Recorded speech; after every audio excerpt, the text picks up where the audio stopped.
Hello, Tiger Slash the second here, and today I would like to go over Dark Eldar tactics in a competitive list. Before I begin, I'd like to apologize about some primered and half-painted models. I did take about a 3-month break from working on my Dark Eldar to get ready for a tournament this past January. But I figured, since I was discussing the tactics of individual units, it would be nice to see how I use them in a battle force together. So this particular list is 1,850 points, and it uses 3 formations. The first is a Grotesquerie. We have 2 Raiders with Dark Lances, a Haemonculus with a Scissorhand, and 2 units of Grotesques. Each unit has 4 models, and one of them is an Aberration, and the Aberration also has a Scissorhand.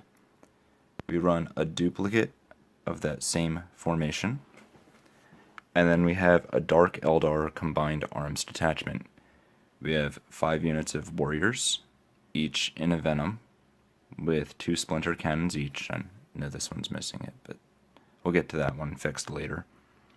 A Chronos with a Spirit Probe, and a Succubus with the Archite Glaive, the Armor of Misery, and Haywire grenades. 3 of the warrior squads are equipped with blasters.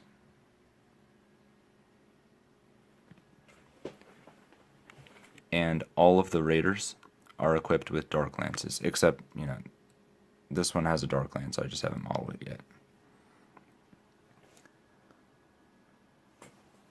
All in all, this is about 1,848 points.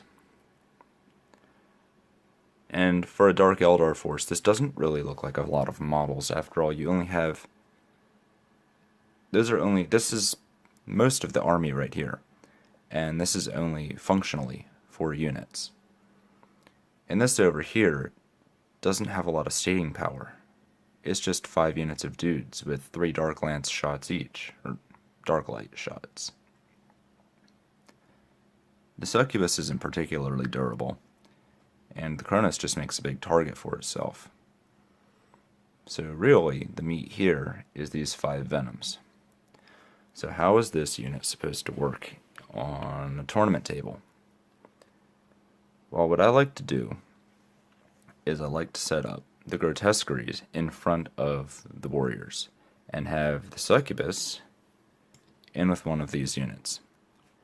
The Freakish Spectacle rule stacks with the Armor of Misery's -2 leadership, meaning anyone you're in close combat with this unit is at -3. The 2 homunculi I like to split up, first of all in case of any psychic shenanigans because the Grotesques have abysmal leadership, but also because they boost the power from pain in each of those groups. Because you have 2 Grotesqueries, you have double the chance of rolling a really good result on the table, such as +1 toughness or +1 strength. You might also be wondering, well, this army has a lot of poison, and it's got a lot of strength 5, but I don't see a lot of anti-tank. What happens if I'm up against a Night Titan? We'll go over that in a minute. Most of your anti-tank is going to come from either these Dark Lances or single one-off shots from these blasters. Other options could be a smash from the Chronos, or using the Scissorhand from the Aberration. In fact, that's the only reason why I take the Aberration in the first place, is to give him the Scissorhand. Because instead of using the Flesh Gauntlet, the Scissorhand confers Rending, and when you're against any kind of an AV, that's going to translate usually to an automatic lance, most times a pen. This right here is a pretty typical deployment that I would use for this formation. The Grotesques are inside the dedicated transports, as are all the warriors, and there's an HQ attached to 3 of the Grotesque units. The Chronos is placed front and center, right in front of the raiders. Now, a smart opponent would realize what's going on here, but most people won't. The Chronos is basically a big buff machine. It's not particularly dangerous on its own, but what it does for the Grotesques is immense. It's also darn hard to kill. It's got a 4-up Feel No Pain, it's got a 3-up Armor Save, it's got Toughness 7. It's probably not going to be going anywhere unless the opponent really concentrates fire on it, which is what you want. The Chronos is a gambit. You want the opponent to shoot this. If they kill it, that's fine, because all of the shots that they're targeting this thing with are not going into your raiders. And it's going to attract the same kind of fire. Because of its high toughness, they're going to be needing to fire things like las cannons and high strength shots at it, things that would normally cripple these raiders. These raiders need to shoot up the board your turn 1. If you get the first turn, just plow them right into the enemy's face and have the Chronos play catch up. If you don't get turn 1, hope the enemy shoots this Chronos. Put it in a place where it's obvious that it's going to be doing something the next turn. The warrior boats placed in the back are almost a non-factor. In this kind of a configuration, you can tell they sort of fade into the background, and even on the tabletop, this is what happens. They're not going to be paying attention to them. Those are what's going to be claiming objectives. Their actual splinter fire, unless you have a target you absolutely need to kill with poison, should be used as a secondary thing. These guys, their entire purpose is to drop warrior squads on objectives, have them dig in there, and not move. These boats, if they actually survive their charge, can be used as Dark Lance platforms from thereafter. The Chronos, if it survives, should be used to escort the Grotesques and maybe go smashing some heavy armor. But this is basically how I like to deploy if I don't think I'm going to have turn 1, or if I know I'm not going to have turn 1. I said earlier I would mention what to do if you run into a lot of heavy armor. And the real answer with this particular list is you ignore it. You don't really have an answer to it. You are giving a lot up to be very good at a few specific tasks, and one of those things is being able to take down things like Night Titans and Walkers in general. Now, this is kind of playing to the meta. You're not going to see a whole lot of Dreadnoughts and non-Night Titan Walkers in most competitive events. For whatever reason, the meta has deemed that Walkers are terrible and we never run them. So you don't have a lot to worry about in that regard. Each of your Grotesque squads does have someone with rending, at least one character with rending. So you will have a response to that of some sort or another, in this case, Haywire grenades as well. But I would not be actively looking for those matchups. I would be avoiding them wherever possible. If there is a Night Titan, just avoid it. If there's multiple Night Titans, you might have to feed them warrior squads in order to just sort of keep them away from the main body of your force. Alternatively, if there's multiple Night Titans and not a whole lot for your Grotesques to do, the Grotesques could definitely hold them up for a while. Particularly if you're lucky enough to roll toughness 6 on them.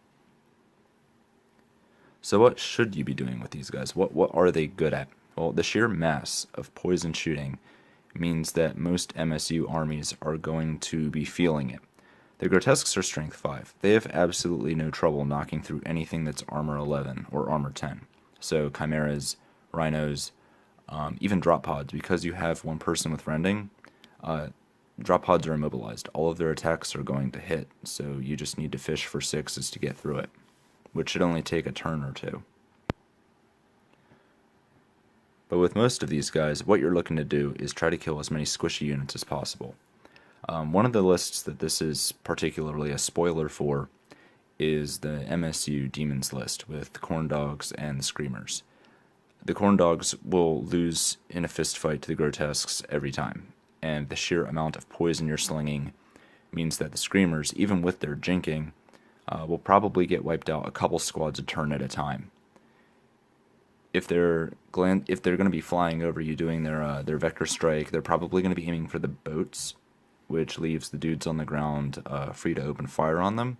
And anything that lands close enough to the Grotesques, you're going to want to select the Screamers over the Corn Dogs as your primary targets, because they have no response to you. I have just about tabled Screamer and Corn Dog lists with a list similar to this. Another thing this is particularly good against is Battle Company. This will just tear Battle Company to shreds because Battle Company relies excessively on overwhelming the opponent with grav and lots of rhinos and drop pods. These guys will carve rhinos into Swiss cheese. They will be able to deal with the guys that fall out in probably one round of combat. Grav is pretty much pointless against any Dark Eldar army save for perhaps the boats and the Chronos. So I wouldn't worry about that too much either. Blob Guard is a bad matchup. Blob Guard will have a hard time with this because all you need is one Grotesque unit in close combat with the Blob, and it's over. Also spamming Guard with Chimeras because the Chimeras are AV10 and the guys inside are so squishy. It's also not really a problem. Bad matchups for this are going to be obviously any kind of Night Titan list. Tau, because the suits, I've noticed people who run Tau suits like Riptide Wings and Crisis suits, they're using their mobility more. You're not going to have an easy matchup against that either. If you're lucky, you can get your Grotesques to fly up the board on turn 1 and get close enough that they're not able to run away. But if you don't get that advantage, chances are, even though you're toughness 5 and you have so many Grotesques, they're just going to blow you off the board by turn 3 or 4. Also, something that's really dangerous is Wyvern Spam, obviously. Wyvern Spam is just going to, even though they're toughness 5, it's just going to mow through Grotesques. There's really not much you can do about that. The moment they're out of their transports, they're vulnerable. All your army is vulnerable to Wyvern Spam. Even if they don't have Wyvern Spam, any kind of heavy artillery is probably going to do some damage to the boats, even if they are jinking, and will probably annihilate anything that you have right here.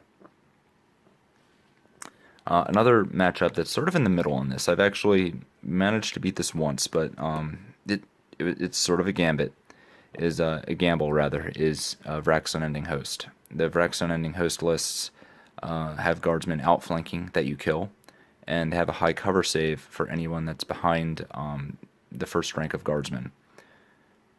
Your Grotesques can reliably plow through the guardsmen. The problem is that because they are outflanking, you've got to maintain control of the objectives for most of the game until those guardsmen start to swarm the objectives. So as you kill more guardsmen are going to be piling on the sides of the board. You have Venoms, which have a 30-inch movement, and their objective secured. Vrax Unending Host does not. You should use this to your full advantage. Rack up those points early because you're going to lose them later in the game as the guardsmen begin to pile sheer masses of bodies on top of objectives, and your Grotesques will not be able to move to them in time. Use charges and use consolidations as ways to daisy chain your Grotesques from battle to battle every turn. Even if the opponent starts moving models away from you, you should be able to chase them down at that point, as long as they're in close combat. Now, you might be wondering, what is the purpose of running this list if it's got so many weaknesses? Well, every list has weaknesses. Dark Eldar just happen to have more than most. But this list tries to capitalize on a lot of their strengths, such as an extremely high amount of poison, and taking people off guard with a large number of Grotesques. You'll be surprised how few army lists are prepared to deal with extremely tough close combat units that don't rely on an armor save. That's another major strength of the Dark Eldar. Nobody really knows what they do. No non-Dark Eldar player can tell you what a Grotesque does. They certainly don't know how to deal with them unless they faced them several times before. You can take advantage of this. People will usually screw up in the first couple of turns as they try to evaluate just what it is your army does, because this particular list banks on a playstyle no Dark Eldar player, no traditional, I should say, Dark Eldar player really uses, and that's very high resilience units. Most Dark Eldar lists are known for being very squishy, very fast, very maneuverable, without a whole lot of backbone. Well, this list has a lot of backbone in these 4 toughness 5, strength 5, 3 wound apiece units that rely entirely on feel no pain. Usually you can catch people after they've maneuvered themselves into a bad position and come out on top, even though it was, if they'd played properly, it would have been a bad matchup. Now, like most spoiler lists, this is not going to work against everything. There's certain matchups that you're simply not going to have an answer to. Tau is one of those ones where you just sort of have to bank on your opponent not following through. Eldar as well is a list that, let me say, MSU Eldar is one that's probably going to be very good against this. The scat bikes can keep a range that is outside of your threat with the boats. The warp spiders are going to do very nasty things to your comparatively low initiative grotesques.